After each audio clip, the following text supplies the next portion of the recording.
We're back.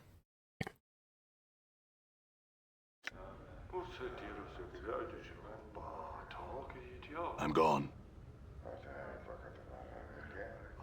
You see Niraj? He's pulling at the spikes on his hair. Wait a minute. I thought...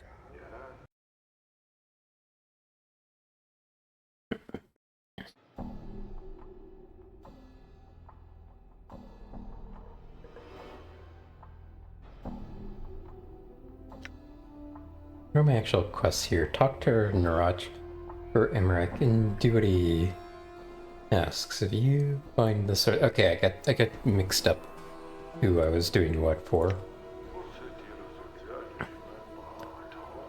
So I think I can probably turn in a couple quests here now.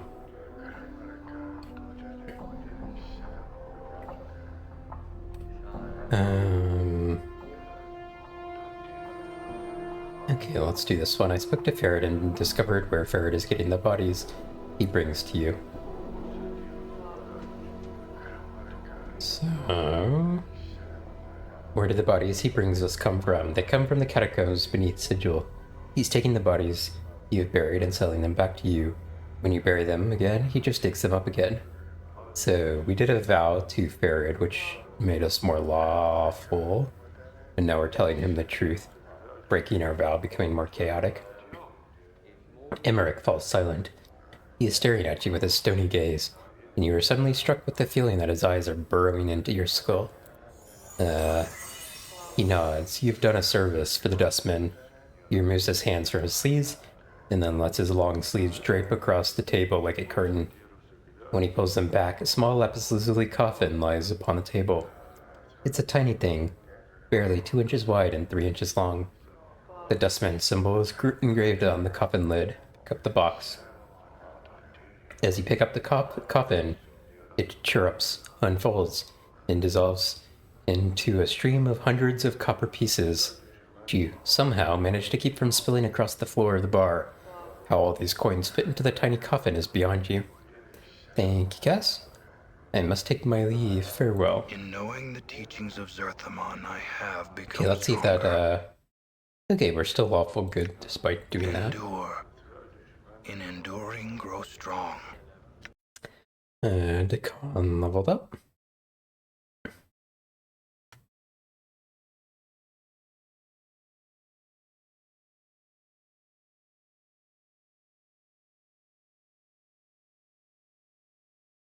What did he level up in Fighter? My blade has shifted.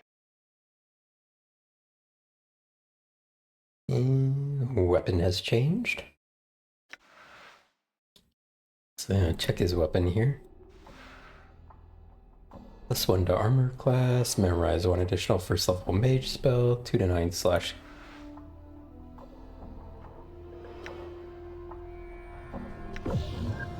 So I think, I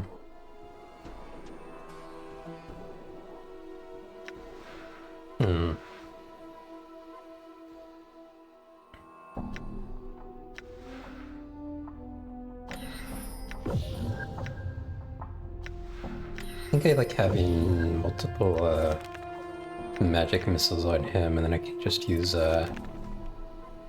my character for the shield spell and bless.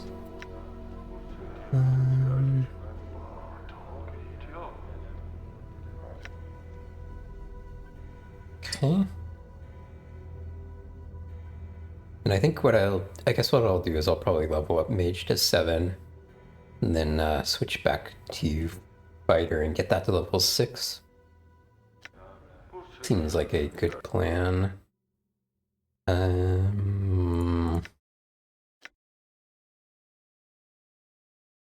Okay, how much money do I have? 700, so I need like 500 more. Some questions for you. Can you tell me about the dead contracts? You wish to sign the dead contract? What is it exactly? In exchange for 50 copper commons, the dead contract gives the Dustman faction the right to your corpse after death. Do you wish to sign it? No, I had some other questions I wanted to ask. Yes, I'll sign. Emmerich pulls forth a dusty piece of parchment from his robe and a quill pen. He directs you to sign the parchment in 3 places. You take the quill in your hand and you begin to scratch your signature into the parchment. As you sign the parchment, however, you notice that it seems to be impervious to your pen. No matter how hard you try, you can't seem to pen your name. The ink doesn't want to leave the pen. Emmerich, what's with this contract? When you glance up to speak to Emmerich, you see that his face has turned to stone. He has become a statue. The rest of the bar seems to have filled with a gray haze, and you can no longer make out the rest of the patrons. A faint whisper comes from Emmerich's mouth, as if his stone lungs were trying to force a breath from his chest. You can barely make out the whisper coming from his lips when you realize that it is not one, but many whispers. Sign, but know that its price is set in soul and stone. And what can change the nature of a man? The whispering words rise to a ragged, dead chorus as it's being spoken by 5, 10, 20, 100 voices. Old, young, female, male, desperate, calm, hysterical. Nature of a man? As you speak the words, suddenly you feel faint, and the next thing you hear is Emmerich's voice, normal. Do you still wish to sign? Try and get your bearings. It's as if time has exhaled and resumed its normal breathing. The haze filling the bar has vanished, and Emmerich is no longer a statue. You feel a strange pressure inside your skull, as if something desperately wishes to surface but cannot. It was as if you remembered a dozen splinters of memory, all at once, stabbing into each other to create an image. And you know, somehow, that every whisper that came from Emmerich's stone face belonged to someone now long dead. Look at the parchment again. As you stare at the dusty parchment on the table, you know for a fact that it's not the first time you have penned your name to a contract, and perhaps not the first time you signed one such as this. Okay, so if I do this now, I can get 50 copper, but I also become more chaotic. Okay, let's see if we can talk to him about what we did for Narach.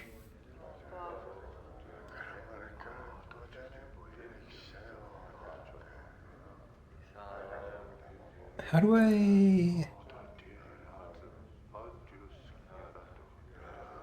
Huh.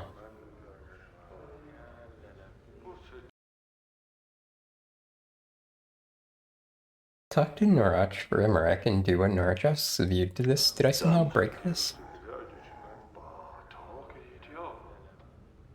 He won't talk to me.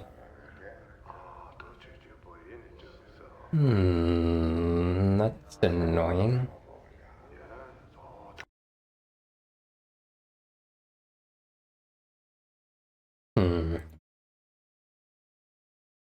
This isn't like a weird bug or something. Hold on, I'm gonna Google this real quick.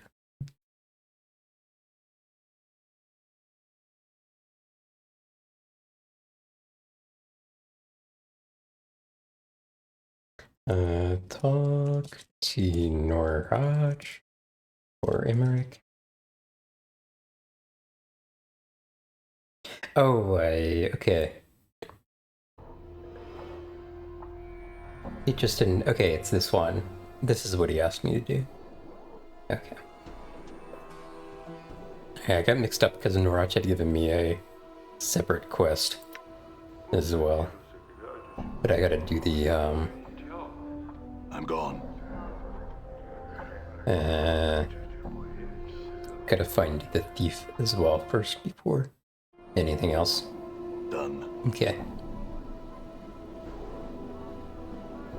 Alright, let's see what other quests I have here. Still looking for the journal, the bronze sphere. Find a way to help Ingress. I think I can probably do that now in the kind of normal course of exploring. Let's go down here. And we'll finish exploring this area. I could try something. I suspect I probably won't work out, but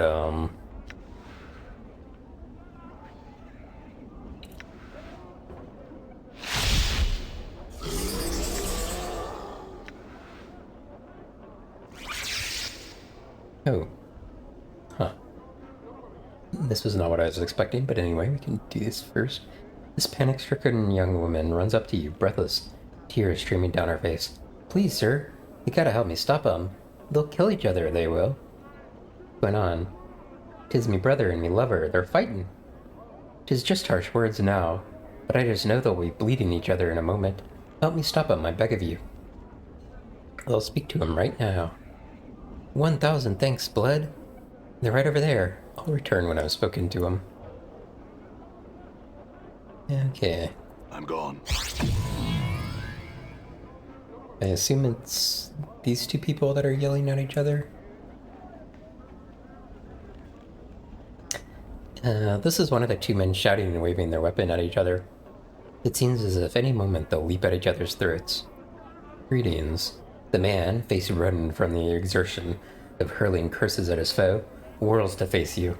What do you want? Can't you see I'm busy, you sod? Your sister wanted me to stop the two of you from fighting. The man suddenly becomes silent. Police called you for you? I don't know who you are, Burke, but I don't see how you're planning on stopping us. Look, Elise doesn't want to see either of you hurt. Can't you take care of whatever the problem is without scaring the wits of her?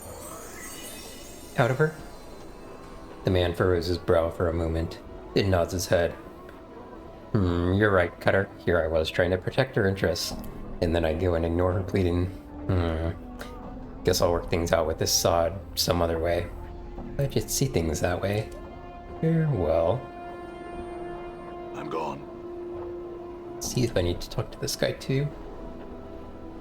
Elise's lover nods at you and smiles. Thanks for breaking up that fight. You're a decent enough Cutter, to be sure. Will she do anything for us? I thank you, Cutter, for stopping the fight. I was so afraid one of them would kill the other, and I'd hate to lose either me brother, or me dear Meth. It was my pleasure to help. Farewell. Okay, nothing super special about that. Okay, I wanted to try and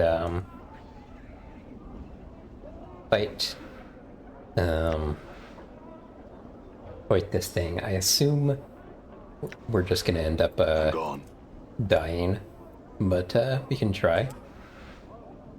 This black-scaled reptile towers to a height of 8 feet. Its great height, however, is offset by its thin, snake-like frame. The long, prehensile tail drags behind it, and its leathery wings are hooked behind its back. A strong, vinegary smell emanates from the creature, as well as a certain amount of heat. It seems to be ignoring you. Greetings. Whoa, Chief. Morty cuts in before you can speak to the creature. Bar that. You don't want to be rattling your bone box with any fiend on the street. Leave be. I wanted to ask it some questions. No, you don't. Morty glances at the creature, then turns back to you and lowers his voice. They're touchy. Let's just go. I'll risk it. Greetings. The creature slowly turns its head down to look at you. Its scaled forehead wrinkles into a frown, then it opens its mouth, giving a low, rasping hiss. You notice that the heat radiating from the creature begins to rise. I would speak to you for a moment. The creature opens its mouth, displaying a row of blackened fangs. Fire begins to dance around the shoulders and arms of the creature as it gives a long, low hiss. Calm down, I just want to talk. The creature speaks in a rasping voice. Rasping hiss. Its voice sounds like two rough stones being scraped together. It hisses for a few moments, its gravelly voice rising and falling. The creature snarls. Nothing to say to you, do I? The fiend's eyes narrow to slits. If stay, your warm blood will cover the stones. I just wanted to ask you some questions. The creature roars and launches itself at you. What's up? Okay. We probably cannot survive this, but if we can, Stinkers. it may be worthwhile. My bite's not working on this thing. Done. Oh, really? That doesn't hurt him? My bite's not working on this thing. My bite's not We need working on to- this thing. My bite's not working on this thing. Need better weapons. Oh, we got him Bite's kind not of stuck working on here. this thing. I mean, this is incredibly cheap, but if he stays Bite's stuck not here, working on this thing. this Bite's might not actually working work. on this thing. not working on I this, don't know damn it. how much health Mike's these not things working on have. this thing. Mike's not working on this thing. Mike's not working on this thing. Mike's not working on this thing. Mike's not working on this thing. Oh, we actually got him there. Kind of surprised. 7,000 experience, so that's very nice. Now, I don't think I would have been able to do that if we didn't kind of get him stuck I'm there. gone. So, I don't know if I'd be able to just go fight another one without getting really lucky like that again.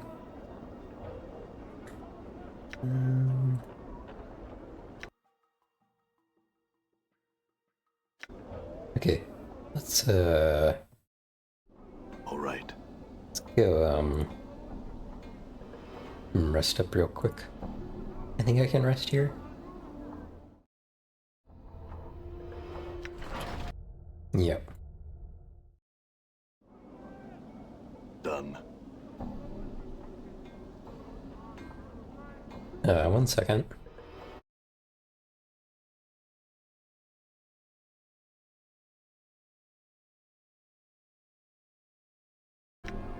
Yeah.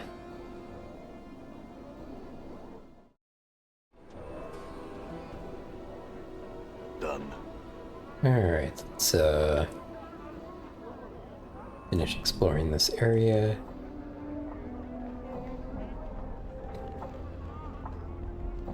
I wonder if we can talk to this thing. Much as this creature's body is a combination of man and ram, his head is a mix of sorts, with a broad flat nose, goat ears, and a pair of curling horns. Intricate designs are shaved into his dirty pelt, and a massive four-flanged polearm hangs from his belt harness. He doesn't seem to notice you. Greetings. He turns to face you with startling speed, his eyes dark and suspicious of you. His voice is deep and rumbling, not quite human, and heavily accented. What do you want, two legs? His hand is close to his polearm. Only to speak with you, I had some questions. He seems to calm down. His hands drop away from his weapon. He still keeps a certain distance from you, however. What do you wish to ask me? Why are you so wary of me?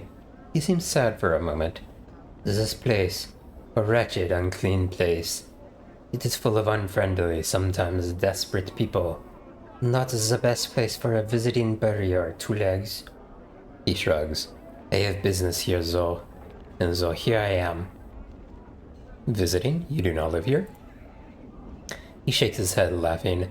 No, two legs. No burial could live like this. Where are you from? From the plains of his god, two legs. They are my home. He smiles in fond recollection, as if warmed by the memory. What sort of business were you here for? Another time, two legs. If we ever meet in a happier place, I shall tell you all about it. Tell me about the city.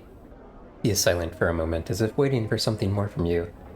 What about the city? What is this place? Why, it is a crossroads, two legs. Surely you know that all the path runs to zero. Pass? Okay, maybe I shouldn't insult his accent. Yes, I see. Where is Sigil exactly? There? He looks thoughtfully tugging at his goat beard. It is in the outlands, the center on the plains. But since you can reach it from just about anywhere, Sigil's more in the places than just that, you see? I think so, yes. What is this place, though? I already asked that one. Can you tell me about the slums around us? He looks at you curiously. What is you wish to know about them? I'm missing a journal. Have you seen one? Nope. Looking for work. I doubt there's any honest work around here. The only thing in ample supply in the hive is trouble. How about someplace to enjoy myself? Yeah, the good stuff, says Morty. I don't think there's anything here to enjoy, two legs. Perhaps you should look elsewhere. In another word. Can you tell me about the Lady of Pain? The lady? He looks around to see as if to see if anyone's overheard. I only know that she rules this place, all of the jewel, and that the locals feel it is bad luck to speak of her. I see. Alright, that's all. Thank you.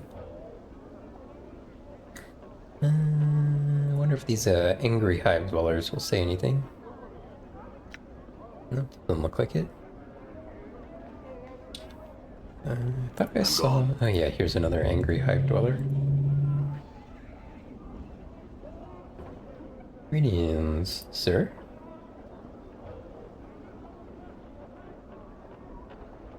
Okay. Well, let me see if I can talk to, this Githsari.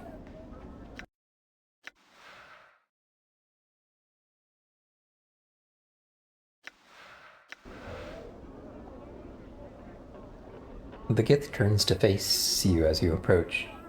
Like Dakan, he has a yellow cast to his skin and a gaunt frame. His clothing is a curious blend of sharp colors and dull, mud-stained browns. The Gith's dead black eyes flicker over to Dakan, then you. Zerkai's kinbow to you. The Githsari ignores you and turns to Dakan instead.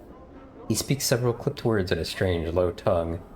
If you understand the inflections correctly, he just said, all beholden Zerth. Dakan replies in the same tongue. The sentence structure is odd, you think. You think Dakan said, this one is numbered among the faithful. What's he saying?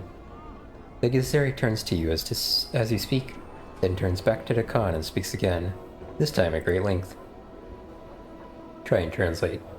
You have difficulty deciphering the sentence structure, but you think he said, there is one by Dakan's name who is not one of the people. It is said that his mind is divided. It is said that he is a Zerth that does not know the words of Zerthamon. Dakan makes the same reply as before. The tone has changed slightly, but the meaning seems to be intact. This one is numbered among the faithful. Dakan falls silent as if to give the words time to sink in. The one beside me speaks. Will you hear him? The Gith's response is so quick, it almost has the force of an attack behind it. You're not certain if you got the entire meaning, but it seems the Gith just issued some sort of challenge to Dakan, in the form of a question. Zerth, do you obey the words of this human? Wait and see what Dakan says. Dakan's reply is a short one, but his speech is slowed, as if he has to drag the words from his throat. T'Cha's choice has become mine. The Gith falls silent for a time. This matter carries the stink of the Illithid about it. His eyes flicker across Dakan's face. I see no chains upon you. You speak your mind. How did this blasphemy come to be? Dakan speaks again, slowly. Chains are my own. His skin seems to take on an ashen shade as he speaks. It sounds like every word is slowly killing him. Anarch of 100 years. There is no hourglass that can measure the tale. The matter is as twisted as for He's roots. Its resolution is one of impossibility. It may never come. He frowns, then his voice strengthens. The one beside me speaks. Will you hear him? The Gith does not look at you, his attention focused on Dakan. He may speak. I will hear him. He will hear you. If you could just ask him. Your words are known to me, the Githsari interrupts. Face me and speak your mind. I will hear you. Ak alai drowning. Try and recall the translation. Ak ali drowning, essentially, a question whose answer would serve no purpose. This is usually a request to the speaker to make a vague or useless question more specific. The Githsari make their home on the outer planes of Limbo, a plane of chaos. Stability can only be achieved by shaping the chaotic matter of the plane with the mind. Focus and discipline are necessary for this to occur. Ak Ali is a foolish Githsari of myth who was lost in Limbo, and she was barely able to form an island around herself. While adrift in the chaos matter, she met a planewalker who offered to help.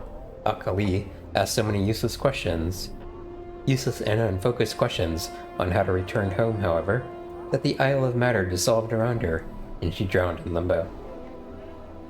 Let me be more specific then. Can you tell me about the Lady of Pain? It said she is the queen of the city. Her mind is not known to me. I've lost a journal. Have you seen one? Nope. Can you tell me where the city is located? This city touches all places. What do you mean? The city is a cage with many doors. Each door touches another place. Why do you call it a cage? Any structure with locked doors is a cage. Locked? Every door in this cage is locked. Each door has its own key. Only then may you leave. Where are the doors located? Everywhere. They number as many as the places they touch. Places? Like where? The doors of this cage lead everywhere. Every plane. Every world. Don't understand. It's difficult to understand. It's not difficult to accept. Can you tell me where I might find work? There is a little work here. You can hunt rats for bounties. You can gather the dead. Bounties on rats? The city pays for rat tails. Take them to one of their vermin control offices. What about the other one, gathering the dead? Many die every night in the city. Take the dead to the men of dust. They will buy the body. The dustmen pay for the dead? Why? The men of dust care for the dead. They perform last rites on each corpse. Many die. The men of dust cannot gather them all themselves. They do not want the dead to remain in the streets. They pay others to bring them the dead. Anything of interest? You are not known to me. What is interesting to you may not interest me. Can you tell me about the Khan? He walks with you. How is it he is not known to you? I was hoping you could tell me something about him. He is not speechless. If you would know him, put the questions to him. Do not insult us both by treating one as a statue. Okay. I wonder if the Khan will say anything What after that. is your will?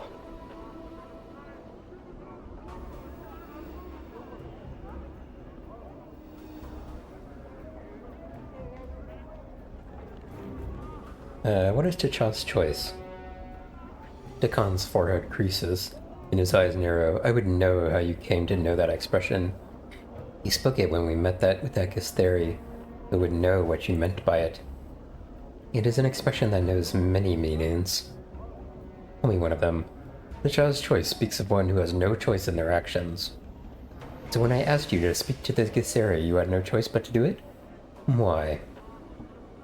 Dakan's blade ripples, and you watch as the edges become grayed and dulled. His face clenches, and he speaks through his teeth. It is not my will to speak of this. I went to hear you speak of it. In fact, you said a number of things in this conversation which interested me. Know that your will is my will. When you speak, know I must hear you. Know that your words may stay my blade or guide it to the throat of another. What? Why? Dakan seems to look through you, as if meeting your gaze is unbearable. Your path is my path. I am chained to you. You're my slave? At the word slave, Dakan's face collapses in pain, as if he was struck. It is as if the word was a dagger stabbing at the core of his suffering. But why, Dakan? Know it is a long tale, and know that nothing is gained in the telling. I would hear it. Updated my journal. The people do not allow themselves to be enslaved to another in deed or chains. If we find ourselves in such a cage, we act to free ourselves, even if it didn't mean we must endure another cage for a time. You performed a great service for me. In doing so, you enslaved me. I acted to free myself. Know that I surrendered my word and myself to act in your name until you die. But I can't die. That was not known to this one. I surrendered my word to him. I surrendered myself. Hold on. 1 second, something weird just happened to my, Dream Manager.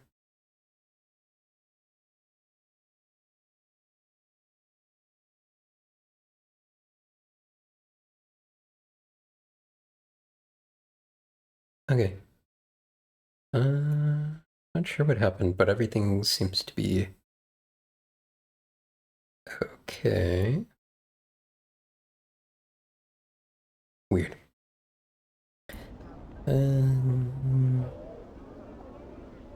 Know that there is nothing left that I may surrender except my life. Know that I follow you only so I might die. What was the service I gave you that chained you? You saved this one's life. In exchange, your life became mine. How did I save your life? Upon the rolling plain of limbo, the people shape cities from the chaos with their thoughts. Know that there is no place for a divided mind. Dakan raises the blade from his shoulder and holds it before him. As he stares, it sharpens until it is almost as thin as a piece of paper. Go on. A divided mind is an unfocused mind. A divided mind fractures walls and weakens stone. As Dakan speaks, the edges of the blade corrode slightly. The metal misting and melting along the edges. Many divided minds may destroy a city. I understand, go on. Long have I known the words of Zerthamon. Through my voice, many have come to know the words of Zerthamon. The Zerth protect the community from all threats, whether to the body or the mind. They are the guiding stones in the chaos. So it came to pass that I spoke the words of the Zerthamon without knowing the words of Zerthamon. It came to pass that I no longer knew myself. So you doubted the words? No. Dakan's voice is edged and his blade sharpens in response.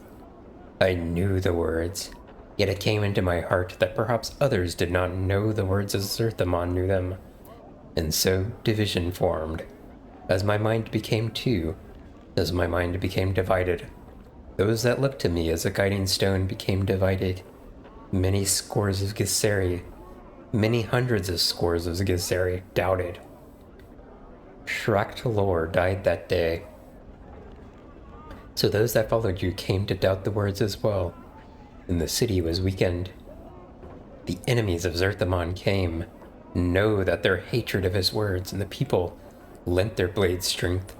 Know that they sensed the weakened city, and they brought war with them. Many Githzeri drowned in the chaos, and beneath the blades of our enemies. Small beads of metal appear on the surface of the blade as if blistering.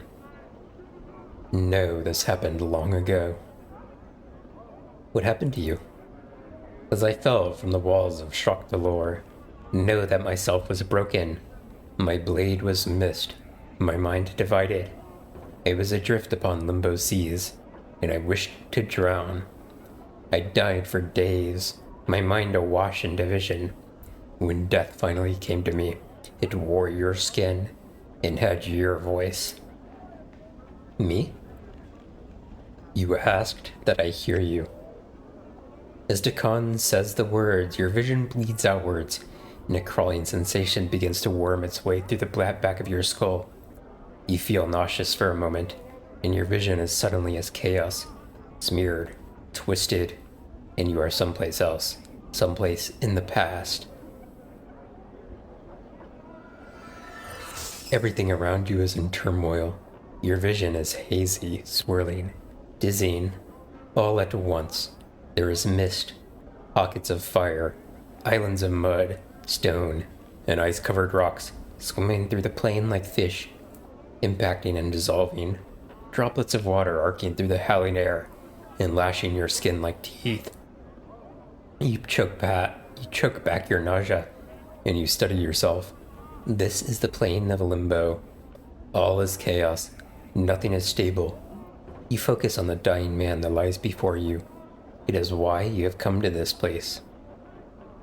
Examine this earth. See if he lives.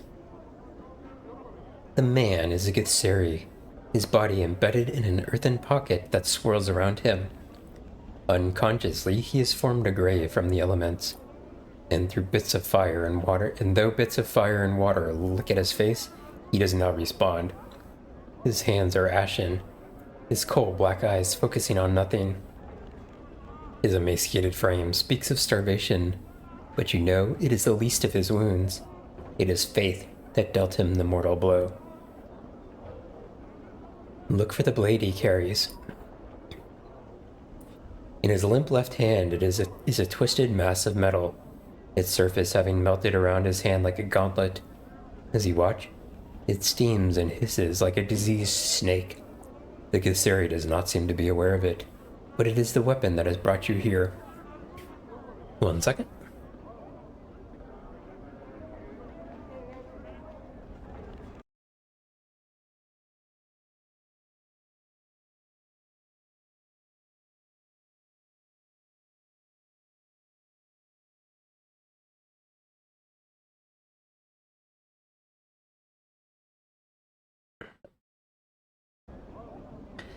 Dakan, Zerth of Shraktalor drowning, last wielder of the Karak blade, know that I have come to you with the words of Zerthamon, carved not in chaos, but in stone, carved by the will in an unbroken circle.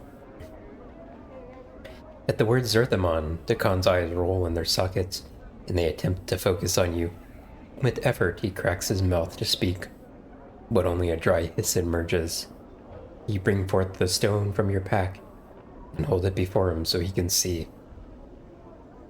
Know that the words of Zerthamon inscribed upon the stone are true, and know that your divided mind need be divided no longer. All you must do is take the stone, and you shall know yourself again. Dakan's eyes flicker over the unbroken circle of Zerthamon, and for a moment, you think he might be too close to death to recognize it. Then the right hand twitches, and he pulls it slowly from its earthen prison. The clumps of earth streaming off it become water in Limbo's chaotic winds. His skeletal hand clutches the stone like a drowning man, and his eyes flash. Know that I have saved your life, Dakan, Zerth of Shraktalor. Updated my journal. Dakan's eyes turn from the stone and flicker over you, and he hisses again, too dry for a moment to muster the words. He blinks, slowly, then speaks. His voice, barely above a whisper, but the words are what you wanted to hear. My life is yours, until yours is no more. Close your eyes and return to the present. Dakan is silent. I heard your words. The chaos in my mind became still.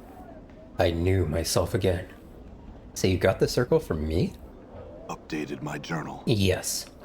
In knowing its words, I knew myself.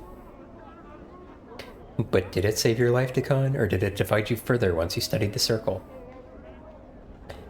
Dakan is silent for a moment, but his blade writhes as if in pain.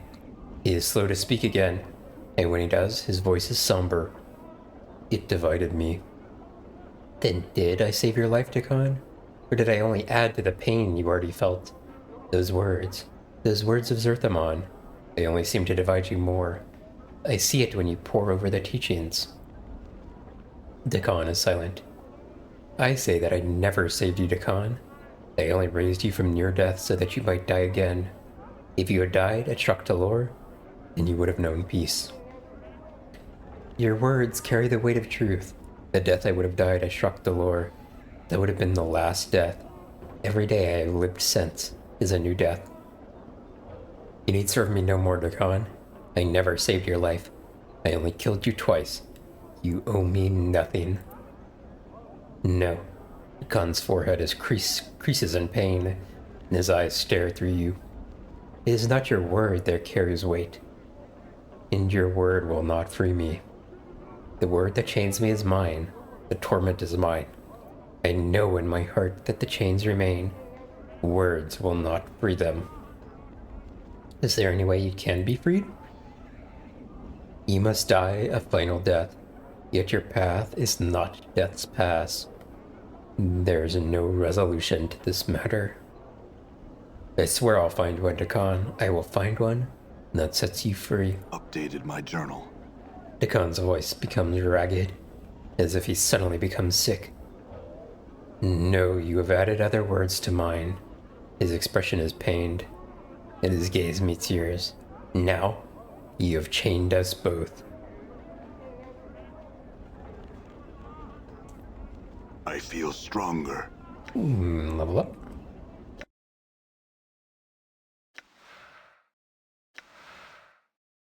I got a high enough level to get a new slot. Okay. So wonder what I want to do here. I could probably get up to 25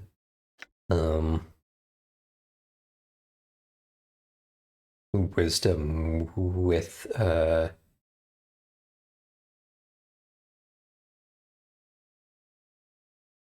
with the tattoos, maybe. So what do I have right now? 21 plus 2 is 23. So I think eventually I will get, what, 4 more wisdom? But 2 of them are very late game. I think I'll go ahead and get wisdom to 25 with the tattoos. And then what I'll do is I'll start putting them in other stuff. And if I get wisdom to 25 without the tattoos, then I can replace the one that we currently have. All right. Yeah. All right. Okay. See if Dakan has anything else to say right now.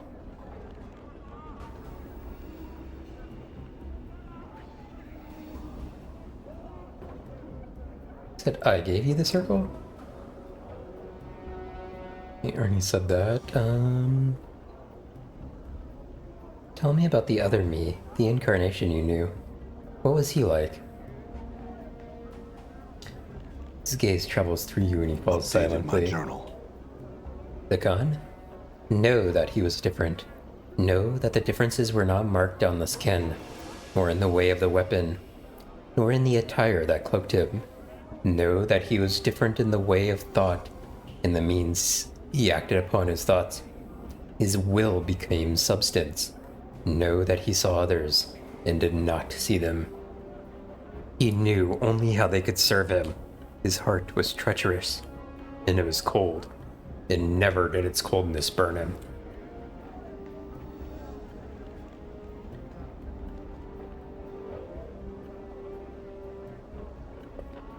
Did it ever touch you, Dakan? Did he betray you? Dakan's blade begins bleeding a dull, flat black, and you watch as edges like teeth begin sprouting from the edge of the blade. His face clenches, and he speaks through his teeth. It is not my will you know of this. Tell me, Dakan, did he ever betray you? No, there were many treacheries. Any treachery upon me was by my hand. No other. Tell me, Dakan, what was the treachery? Is this just the same thing? I surrendered my word to him. I surrendered myself. Okay, yeah. Just a different way to get to the same thing.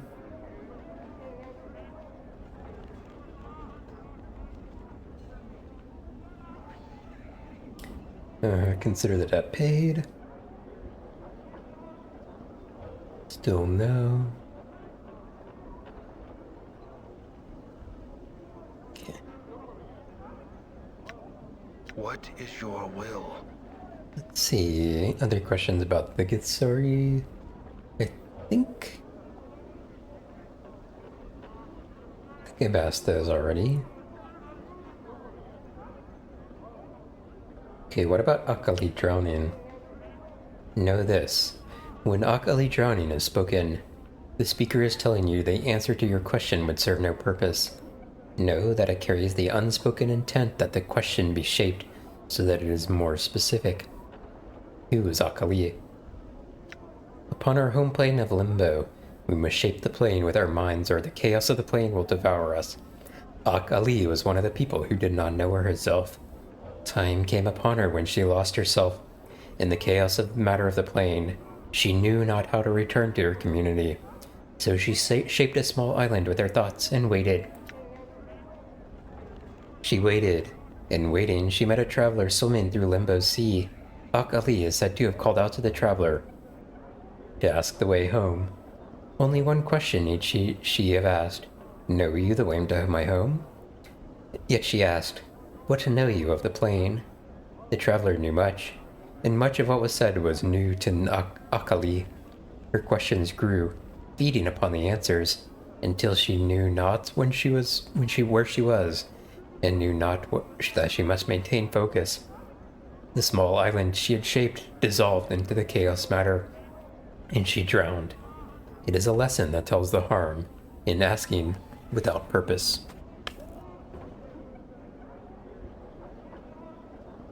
Okay. And then I think he said I could ask him about our travels. Just look natural. Casual.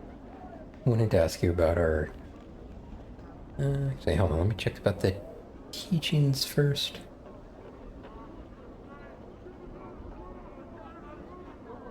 Okay, ask about our travels.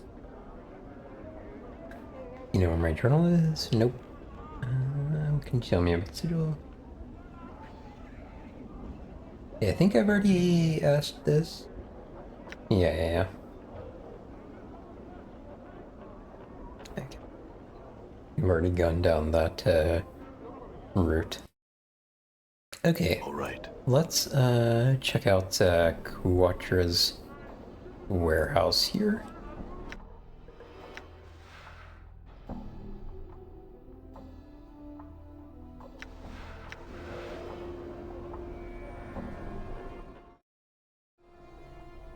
I'm gone. Someone named Quattra in it. I guess that's to be expected since it's his warehouse. Seems kind of empty otherwise. I'm holding down tab to look for containers that I can open, but nothing pops up. Alright, let's talk to you. Moving from box to box, this man seems totally immersed in counting boxes and scribbling results down on a piece of parchment. He looks annoyed as you interrupt him. What is it now? Can't you see I'm busy taking inventory? Go bother someone else. Okay, maybe we will have an interaction with him later. He is named, which usually means important in some way or another. I'm gone.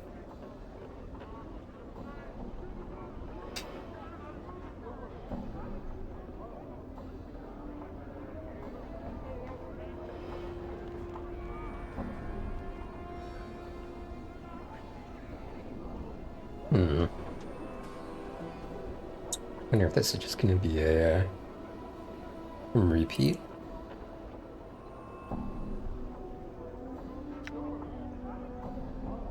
I wonder if I can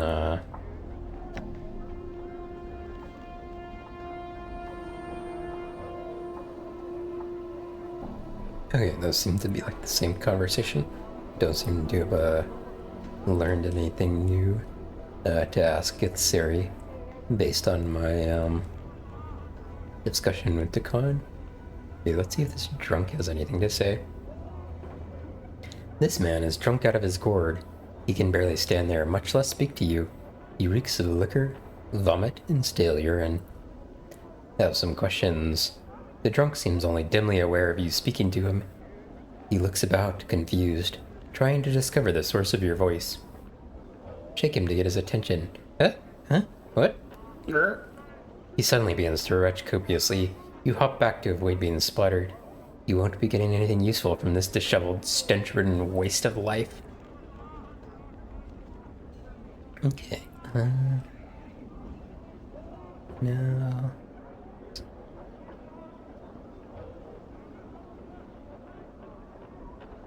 This man is draped in filthy, tattered brown robes, a long hood concealing most of his face from view. You see his eyes narrow beneath his hood, and he takes a step back. What are you doing? I'm looking for some damned bodies is what I'm trying to do, but you'd think the dead powers had packed up their kip and left planes the way people are staying healthy and all. There's a sudden gleam in his eye. We had a pox last month, and it was a glorious time, it was. Bodies stink into the high heavens, and plenty of jink to be had, too. Why are you looking for bodies? He looks surprised. Well, you haul the blighters to the mortuary. There, you talk to the dusties, haggle a little, and get a few bits of jink. Why do the dustmen buy the bodies? They gather the dead, it's their job. They pay us to cover more area, and bring any bodies we find to them. Then they make sure the blighter's buried, goes to its proper place or gets cremated. They're all serious about it. Their barmy philosophy. But it just means more jink for us. He winks. What's the place? You're in the Hive, of course. Nerdiest bit in all the sigil. Where are you from, Cutter? You from the Prime or something? I have some questions. He raises an eyebrow. I have some for you, then. Like, what did you want to know, and how badly do you want to know it? What do you mean? Look around you, Cutter. I don't make enough jink to go lighten up the dark for nothing. It'll take a bit of coin. He will if he wants to chant. Hand him a couple coins. Scuffs. Even Dusty's paid more than that, Cutter. You must not know much of anything. Okay, how about 5? Looking for a journal I lost. What do you know of Macbeth? The midwife? Fine enough woman, to be sure. Helps out when you're sick and such. She lives in a hut up along the platforms in Ragpicture Square. If you need to see her. Okay, we didn't actually really learn anything, but it's fine. 5 coppers isn't enough to really worry about it. Okay, this guy looks kind of unique. The heavyset thug is swathed in rags dyed red and black. He looks like he is made almost purely of muscle. He glowers at you as you approach. Greetings. And how can I help you then, Governor? This man's face breaks into a sneer. Looks to me he needs a healer. I had some questions for you. Bar that. No time for asking and answering, Governor. He spits at your feet. Now pike off, you clueless sod. Okay.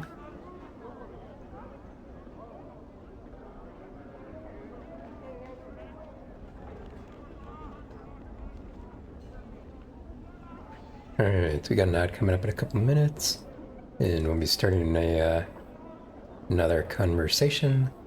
So why don't we take a quick break there, and we'll talk to this guy when the ads finish.